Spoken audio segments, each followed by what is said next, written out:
What's up, everyone? Welcome to Prop Drop. I'm your host, Sean Koerner, aka the Oddsmaker, and I'm taking a break from my Saturday projections process to drop a few official props I've found so far.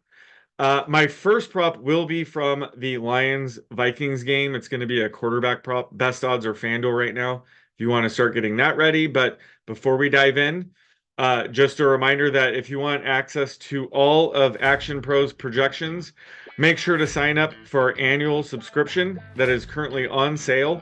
Access includes exclusive player prop picks from yours truly, and other members of the Action Analytics team. You'll also get access to exclusive expert articles, our best spread, money line, and total bets, and real ticket and money percentages. To sign up, visit actionnetwork.com/pro today and use code PROPS20 at sign up. One more time, that's PROPS20 at sign up for $20 off. All right, like I hinted already, the first prop is going to be this Lions-Vikings game. It's a passing completions prop. I have to do this one first because it's been on the move at other books, but you can still get it at FanDuel right now. It's Jared Goff of the Lions over 22.5 completions at -120 over at FanDuel. I was pleasantly surprised to see this number, open and be at 22.5 for a long time now, but books and the market have finally caught on. So we've seen this start to get bet up over the past hour or so. And the reason I think they opened this up fairly low is because he hasn't cleared this number in 4 of 5 games so far this season. But this is the perfect spot for him to do so. This could be a rare trailing game script for the Lions. They're 1.5-point underdogs here at Minnesota. And the Vikings have a really good defense, a elite run defense, but they love to blitz a ton. And they're more than willing to kind of give up completions underneath. So we've actually seen 4 out of 5 teams clear this number against them. The only team that didn't was Daniel Jones back in week 1. He only completed 22 passes, so he almost cleared this number, and he was the only QB to finish under here on the season. So I think this is a spot where Goff has a ton of upside. And he's the type of quarterback that can excel against the blitz. He actually has a higher completion percentage against the blitz this year at 72%. So I think the Lions are going to have plenty of hot reads for him to attack when they do blitz, get it out quick, get these high percentage looks. And again, we might see a rare trailing game script by the Lions, which means they're going to throw even more. So I'm projecting him closer to 24 with about a 62% chance he clears 22.5. I know a lot of books are up to 23.5 now. I still like that. Again, I think he has a ton of upside here. I think he gets 24 or more here, and a great spot to clear this market. All right, for my second prop, I usually do this one first. It's the London game. So I'm going to the Patriots Jaguars matchup. This is going to be a passing yards prop. Looks like the best number is at DraftKings right now, but really every book is offering basically the same number or close enough to it where I like it wherever you can get it. And it's going to be Trevor Lawrence under 234.5 passing yards here. You can get it at -115. Over at DraftKings.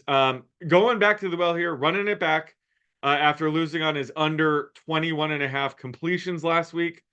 Once the Jaguars went down 3 scores against the Bears and got into a pass-heavy game script, I announced in our Discord that this prop was toast. It's really tough to overcome a deficit like that when you have either a passing yardage or pass completions under. If the game scripts get out of control like that. However, all of the underlying factors I still liked, occurred there, and I like them again here. One of the keys that was still in place last week, even with the trailing game script, was the fact that the Jaguars still run the ball at a very high rate after they complete a first down pass.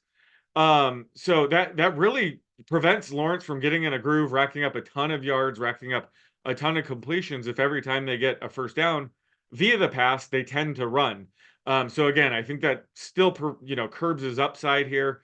And this is a game where The Jaguars are 6-point favorites. God forbid we have at least a neutral game script here. Maybe we get lucky and the Jaguars win a game. If that were to happen, if the Jaguars actually have a leading game script, which is a big if right now, I'm going to love this even more. So we are putting a lot of stock in the fact the Jaguars are facing another bad team in the Patriots. And, Drake May looked excellent last week, but still, they have a ton of offensive line issues and whatnot. So I think this is going to be, a game the Jaguars might not be down 3 scores at some point, and going to help us out here. Plus, with Evan Ingram back, I think Trevor Lawrence is going to stop throwing deep as much as we saw, when Evan Ingram was out for a handful of games. So opting for more, higher percentage underneath throws to keep the chains moving. Whereas, his main deep threat, my guy, Brian Thomas Jr., has a tough matchup on the outside where, Christian Gonzalez might be shadowing him for much of the game. We could see some rain here. We'll definitely see some wind. So this is just another game where there's a ton of underlying factors favoring the under here. We just need the Jaguars to keep it close or even play with the lead. But I'm projecting him closer to 220 yards here. Love the under here, and we're running it back. Hopefully we don't lose back-to-back weeks on a Trevor Lawrence under. All right, for my final prop, I'm going to have another over for you. This is in the Eagles-Giants game, and it's a receiving yards prop. Right now, the best odds are, at FanDuel, really anywhere offering this prop. I'm going to love the over no matter what number you can get it at, but FanDuel right now has the best number and price. So I'm just dragging a little bit here so everybody can get this pulled up. But, I've been talking about this guy ever since the projections pod with Chris Raybon earlier in the week. This is a guy that he's going to get a spot start here for Dallas Goedert. And if that isn't a big enough hint for you, I'm going with Grant Calcatera of the Eagles to go over 23.5 receiving yards here. You can get it at minus 113 over at FanDuel. And like I alluded, Dallas Goedert's expected to miss this week due to a hamstring injury. And I think Calcaterra will be nearly a 1-for-1 replacement for Dallas Goedert. We saw that last week after Goedert went down. Calcaterra ran a route pretty much on every single Jalen Hurts dropback. He ran a route on 89% of dropbacks last week. Went off for 4 catches, 67 yards. He's always had a ton of upside despite being a 6th-round pick. I think the main reason he went that late in the draft was just due, unfortunately, to his concussion history in college. Not a lot of teams wanted to take a gamble on him, but it wasn't due to his talent whatsoever. He is a very talented pass-catching tight end. Maybe not quite as good as Dallas Goedert. He might not draw nearly the same kind of target share Goedert would if he were healthy, but just imagine if Goedert had a prop at 23.5 receiving yards. That's kind of what we're dealing with here. He's going to be out there on nearly every Hurts drop back. Going to see plenty of targets. And, I think he's excellent after the catch. So he has massive upside here. I'm projecting him closer to 32.5, and I was being fairly conservative with my projection for him. And that still gives him about a 62% chance of clearing this. So I think this is a spot where, books probably didn't really know where to set this. Maybe not a lot of people are familiar with Grant Calcaterra, but he is an excellent pass-catching tight end, should step right into Dallas Goedert's role. So I think we're getting some massive value here on the over 23.5 receiving yards. All right, so that'll do it for my props, but we have a few questions for our mailbag segment. A lot of great questions this week. I mean, we saw most of these questions last week are about Drake May. And we just have a ton of variety this week, a lot to choose from. So my first favorite question was from WJF asking, are revenge games something you factor into your projections or more so just an underlying factor to consider? For example, are Saquon overs worth looking at, or are they being factored in by books, maybe inflated and worth investing in the under? As with everything, it's really a case-by-case basis. I try to consider everything when it comes to just projecting players or looking into props. So certainly, the revenge game narrative is something I talk about pretty often, especially when it comes to DFS plays. I would consider this to be more of a tiebreaker than something I would just exclusively blindly bet on a prop just because it's a revenge game. I would say Saquon Barkley going back to New York is probably a high level revenge game narrative play as opposed to, say, Adam Troutman on Thursday night. I don't know if people knew this, but he was going back to New Orleans. The Saints drafted him. He was back in New Orleans. I didn't hear much talk about that. But in this case, absolutely, I think Saquon Barkley is going to be giving 110%. Unfortunately, books factor this in, and Saquon Barkley is a player where they're already taking, 99% of the actions on the over anyway. This week, they might see even more. So his props are inflated a bit. That doesn't mean I'm going to be on the under here whatsoever. I still think he's capable of clearing all of them. I think when it comes to the revenge game narrative, it probably applies more to like regular season NBA games where sometimes during the season, these games don't have as much leverage when it comes to making the playoffs as they do in the NFL, where the NFL, I think players are just giving 100% week in, week out. So it's, harder to really expect them to go overboard when it comes to something like revenge game narrative. So in NBA, you can have a player giving max effort on a night where other players might not be. Plus, that's a sport where a player can be in control of their own usage. So a points prop, a player, if they have a revenge game, they might just take more shots because of it, and the rest of the team might be fine with that. But for the NFL, these players, they're still kind of at the mercy of the game script, the game plan from their coaches. So it's a little bit tougher for players to really go above and beyond when they might really, really want to in a revenge game narrative. So having said that, it's always something I consider more of a tiebreaker than something I'm actively adding 5-10 yards to somebody like Saquon Barkley. So in this case, I'm just staying away. If you like his over, bet is over. If you like his under, bet is under. But I'm not really factoring in too much when it comes to the revenge game factor here.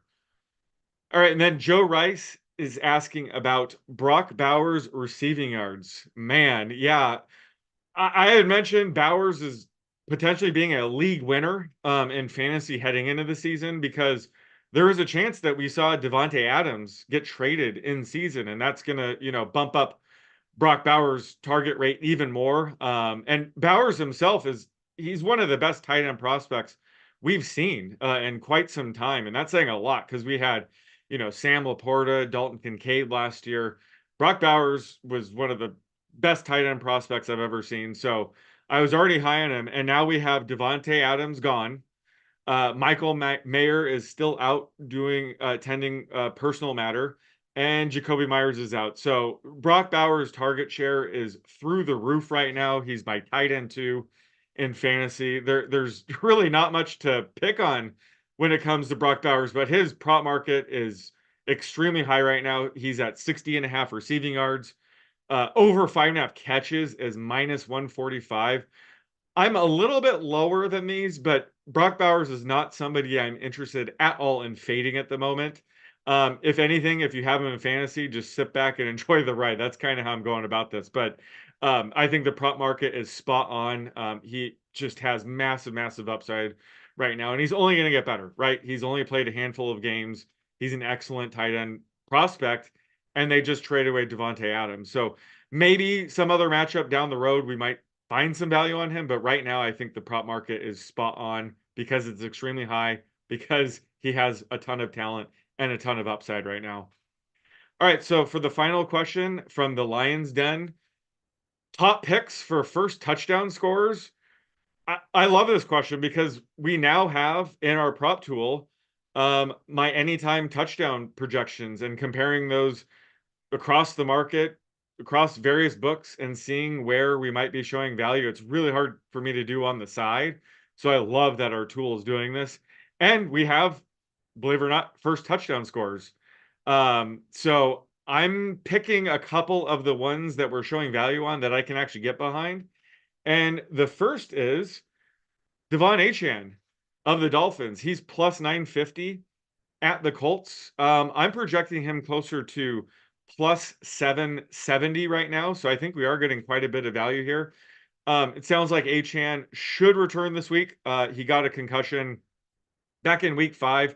but the Dolphins have been on a bye. They had a bye week 6, so he should be good to go here. Meaning, he'll start the game. That's always good to know when it comes to these first touchdown score markets, is we kind of want to take the running back that'll probably get the first drive to themselves. And I think that'll be the case for Achane. And while we really haven't seen those explosive runs we saw all last year in his rookie season, they haven't been there this year, but the Colts defense could fix that. They're more than capable of allowing a long run or long catch by Achane here. So the fact that he'll probably get the opening drive to himself before we see Raheem Mostert and possibly, Jalen Wright mix in after that, I think Achane is offering some value to be the first touchdown scorer at plus 950. And the other one might be my favorite. I think this one's offering quite a bit of value. It's Xavier Legette, 22 to 1 at the Commanders. You can get that at FanDuel. This number's a bit surprising because I'm projecting him closer to 16 to 1 odds. And I'm also assuming that Deontay Johnson plays and is 100% and sees his full complement of snaps, and I'm still showing value on Legette at 22 to 1. There's a chance Deontay just ends up getting held out here due to a handful of injuries he's dealing with. I also think there's a chance, he's on the trade block and maybe they're just being careful with him, similar to what we saw with Devontae Adams. I mean, I have no idea of knowing that, but just considering that I'm already showing Legette offering value if Deontay Johnson plays, again, there's a non-zero chance that Johnson is held out, and then Legette's going to offer even more value. So love investing in the rookie here, especially against, a porous defense like the Commanders. We have to worry about the Commanders scoring first here, but if the Panthers get the ball first, march down the field against, one of the worst defenses in the league, Legette is more than capable of drawing, a red zone target. He's a bigger bodied rookie receiver. So I love this bet. I think Legette at 22 to 1 to score the first touchdown is offering excellent, excellent value here. So love that question. Would be happy to go over a couple first touchdown scores every week going forward if everybody wants that. But Legette at 22 to 1 is excellent play in my opinion. All right, that's going to do it for the week 7 edition of Prop Drop. Thanks for joining me. Going to get back to updating my projections for the week and potentially locking in more props. So be sure you're following me in our action app. You can follow me at _oddsmaker. Best of luck with all your week 7 bets, and we will see you again right here next week.